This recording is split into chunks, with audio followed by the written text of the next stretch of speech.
Famosa por sus cuevas, en Pegalajar los elementos se unen para crear un espectáculo natural, un lugar donde comer, practicar deportes extremos y recorrer rutas y senderos.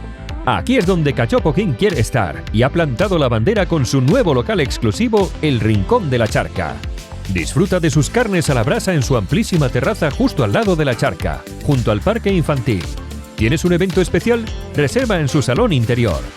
Debes probar el lagarto de castañas, acompañado de sus riquísimas croquetas caseras. Y de postre, uno de los clásicos, su impresionante tarta de la abuela. Y por supuesto, a partir de ahora no puedes perderte los jugosos y extra crujientes cachopos asturianos de Cachopo King.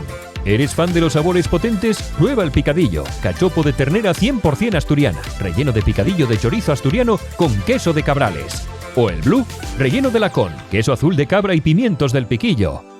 ¿Que prefieres algo más suave? Pues entonces pide un pío pío. Cachopo de pollo relleno de bacon, boletus y doble porción de queso edam. Todos acompañados, como no, de patatas fritas y pimientos de Padrón. Una auténtica experiencia culinaria. Te esperamos en El Rincón de la Charca, Paseo del Parque, Pegalajar, Jaén. Hechos 1 a 1. Llega fresco a tu restaurante. Somos El Buen Cachopo.